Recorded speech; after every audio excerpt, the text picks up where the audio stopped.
नमस्कार, जय हिंद, वंदे मातरम दोस्तों। स्वागत है आप सभी का उत्तर प्रदेश के सबसे भरोसेमंद YouTube channel UP news update में। तो दोस्तों, आज हम आपके लिए लेकर आए हैं उत्तर प्रदेश राज्य के हर जिला, हर क्षेत्र की तमाम बड़ी खबरें एवं उत्तर प्रदेश सरकार द्वारा चलाई जा रही सभी सरकारी योजनाएं। उत्तर प्रदेश के कई जिलों में हाल ही में आए भीषण चक्रवाती तूफान, आंधी और बिजली गिरने के कारण भारी तबाही मची है। आधिकारिक आंकड़ों के मुताबिक इस प्राकृतिक आपदा के कारण राज्य में अब तक लगभग 111 लोगों की जान जा चुकी है। तूफान की वजह से सैकड़ों पेड़ और बिजली के खंभे उखड़ गए हैं, जिससे कई इलाकों में बिजली आपूर्ति पूरी तरह ठप हो गई है। ग्रामीण इलाकों में कच्चे मकानों और फसलों को भारी नुकसान पहुंचा है। इस संकट की घड़ी में उत्तर प्रदेश सरकार ने सभी जिलाधिकारियों को पूरी तरह मुस्तैद रहने के निर्देश दिए हैं। मुख्यमंत्री योगी आदित्यनाथ ने सभी प्रभारी मंत्रियों को तुरंत अपने अपने जिलों का दौरा करने और प्रभावित परिवारों से मुलाकात कर जमीनी स्थिति का आकलन करने को कहा है। सरकार ने मृतकों के परिवारों को 4 लाख रुपए की तत्काल आर्थिक सहायता देने की घोषणा की है। साथ ही किसानों और पशुपालकों के नुकसान की भरपाई के लिए भी उचित मुआवजे का ऐलान किया गया है।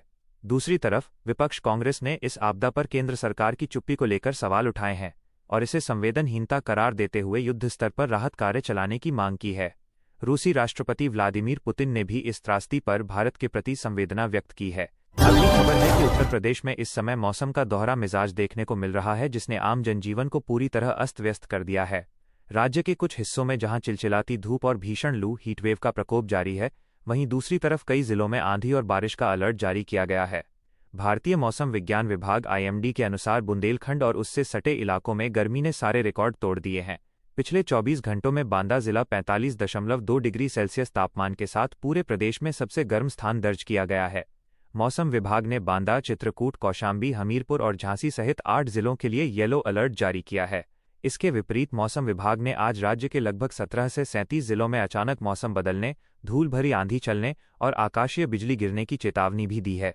आगरा, मथुरा, कानपुर, वाराणसी और प्रयागराज जैसे जिलों में 60 से 80 किलोमीटर प्रति घंटे की रफ्तार से तेज हवाएं चलने और बारिश होने की आशंका जताई गई है।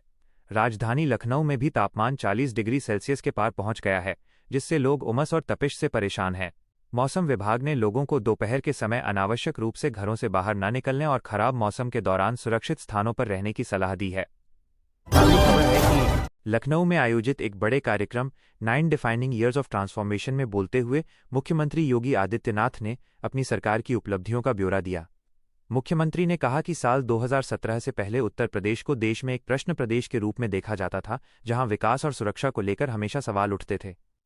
लेकिन पिछले 9 वर्षों में प्रधानमंत्री नरेंद्र मोदी के मार्गदर्शन में राज्य को देश के अग्रणी ग्रोथ इंजन के रूप में बदल दिया गया है।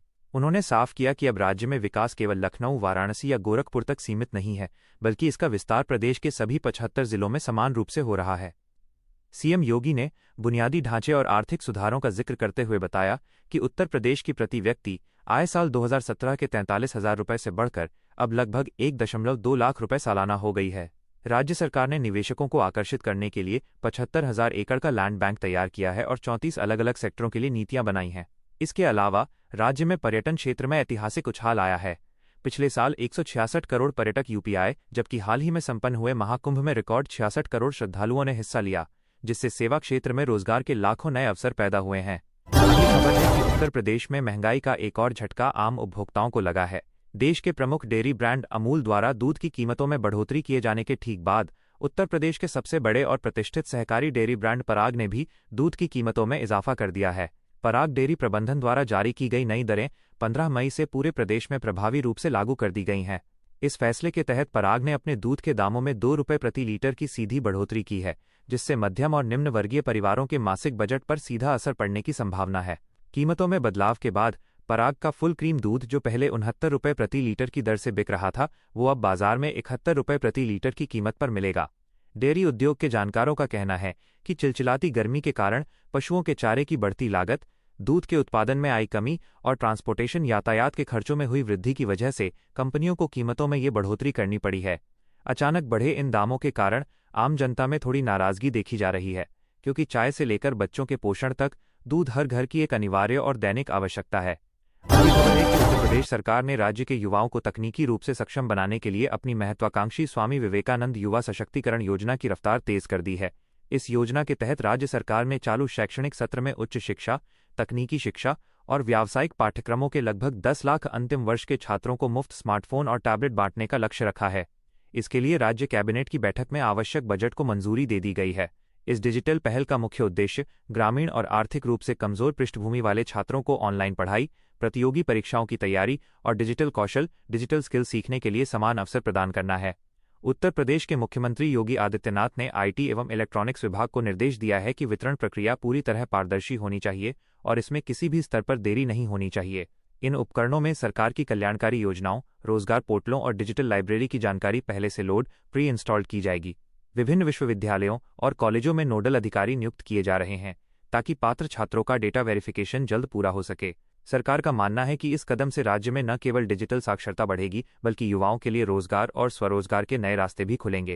उत्तर प्रदेश को एक्सप्रेसवे प्रदेश के रूप में स्थापित करने की दिशा में गंगा एक्सप्रेसवे परियोजना पर काम युद्ध स्तर पर चल रहा है। उत्तर प्रदेश एक्सप्रेसवेज औद्योगिक विकास प्राधिकरण UPEIDA के अनुसार मेरठ से प्रयागराज को जोड़ने वाले इस 594 किलोमीटर लंबे देश के सबसे बड़े एक्सप्रेसवे का निर्माण कार्य अपने अंतिम चरण में पहुंच गया है। अधिकारियों को सख्त निर्देश दिए गए हैं कि गुणवत्ता से समझौता किए बिना तय समय सीमा के भीतर काम पूरा किया जाए। इस एक्सप्रेसवे के बनने से पश्चिमी उत्तर प्रदेश के जिलों का पूर्वी उत्तर प्रदेश से सीधा और सुगम संपर्क हो जाएगा, जिससे यात्रा का समय आधा रह जाएगा। इस विशाल बुनियादी ढांचे परियोजना के साथ ही योगी सरकार ने एक्सप्रेसवे के किनारे विशेष औद्योगिक गलियारे, इंडस्ट्रियल कॉरिडोर्स और लॉजिस्टिक्स पार्क विकसित करने की योजना को भी मंजूरी दे दी है। हापुड़, अमरोहा, बदायूं, हरदोई और प्रतापगढ़ जैसे जिलों में जमीन चिन्हित करने की प्रक्रिया शुरू हो चुकी है। इन औद्योगिक क्षेत्रों में खाद्य प्रसंस्करण, कपड़ा और MSME इकाइयों को प्राथमिकता दी जाएगी। इससे न केवल स्थानीय स्तर पर रोजगार के लाखों नए अवसर पैदा होंगे, बल्कि राज्य की अर्थव्यवस्था को $1 ट्रिलियन बनाने के लक्ष्य को भी बड़ी रफ्तार मिलेगी। भारी वाहनों की सुचारू आवाजाही के लिए एक्सप्रेसवे पर आधुनिक टोलिंग सिस्टम और सुरक्षा के लिए उन्नत कैमरे भी लगाए जा रहे हैं। अगली खबर है कि उत्तर प्रदेश के विकास को वैश्विक मानचित्र पर नई ऊंचाई देने वाले नोएडा इंटरनेशनल एयरपोर्ट जेवर से जुड़ी एक बड़ी और सकारात्मक खबर सामने आई है। नागरिक उड्डयन विभाग और एयरपोर्ट अथॉरिटी के अधिकारियों की देखरेख में जेवर एयरपोर्ट के पहले रनवे पर विमानों के लैंडिंग और टेक ऑफ का प्रारंभिक परीक्षण रनवे ट्रायल पूरी तरह सफल रहा है। इस ट्रायल की सफलता के बाद अब इंस्ट्रूमेंट लैंडिंग सिस्टम ILS और अन्य तकनीकी उपकरणों की बारीकी से जांच की जा रही है। सुरक्षा मानकों को सुनिश्चित करने के लिए आने वाले हफ्तों में नागर विमानन महानिदेशालय DGCA की टीम भी हवाई अड्डे का अंतिम निरीक्षण करेगी। जेवर एयरपोर्ट के पहले चरण का काम लगभग पूरा हो चुका है, जिसमें एक रनवे और एक भव्य पैसेंजर टर्मिनल शामिल है। अधिकारियों का कहना है कि इस साल के अंत तक यहां से घरेलू और अंतर्राष्ट्रीय व्यावसायिक उड़ानें पूरी तरह शुरू कर दी जाएंगी। इस हवाई अड्डे के शुरू होने से दिल्ली के इंदिरा गांधी अंतर्राष्ट्रीय हवाई अड्डे पर यात्रियों का दबाव काफी कम हो जाएगा और पश्चिमी उत्तर प्रदेश के साथ साथ हरियाणा और राजस्थान के लोगों को भी बड़ी सहूलियत होगी।